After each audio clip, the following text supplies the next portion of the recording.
When we think of the World Cup, we often imagine passion, national pride, and unforgettable moments in sports history.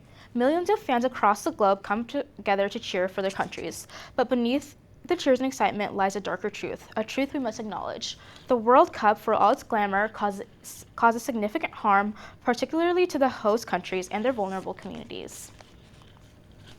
Let's begin with the economic reality. Hosting the World Cup is astronomically expensive. Countries spend billions on building stadiums, upgrading infrastructure, and meeting FIFA's stringent demands. Brazil, for example, spent over $15 billion on the 2014 World Cup, money that could have been invested in healthcare, education, and housing.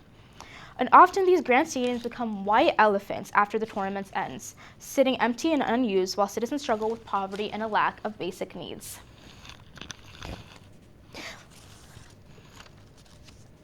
Still, the preparation for the World Cup displaced local communities. In South Africa and Brazil, entire neighborhoods were bulldozed to make way for their new developments.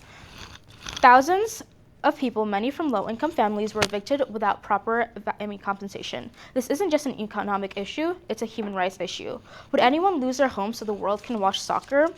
Then there's the labor abuses. In Qatar, which hosted the 2022 World Cup, reports revealed that thousands of migrant workers suffered under dangerous and exploitative conditions. Amnesty International and other watchdogs documented poor wages, unsafe labor conditions, and even worker deaths. All are to meet construction deadlines for stadiums that could be used just for a few matches.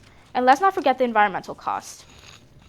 To build a massive stadium, cities clear large areas of land, consume vast amounts of resources, and generate enormous carbon emissions. Air travel for teams and fans from across the world add even more to the tournament's already massive carbon footprint. In a time of climate crisis, this is the last thing we need. FIFA, the organization behind the World Cup, profits enormously, billions in revenue, while host countries are left with debt and crumbling infrastructure. And yet, year after year, governments compete fiercely to host the tournament, lured by the promise of prestige and temporary tourism booms. However, in reality, the economic benefits are short-lived and often fail to reach the most vulnerable citizens. Let me be clear. This isn't an argument against soccer or global celebration. It's a call to rethink how we organize and prioritize international events. We must demand transparency, sustainable practices, and fair treatment of workers and residents. We must hold FIFA and most governments accountable. In conclusion, the World Cup is not just a game. It is a political, and economic, and ethical issue. Until we confront its dark side and demand meaningful reform, we must question whether the joy it brings is worth the pain it causes.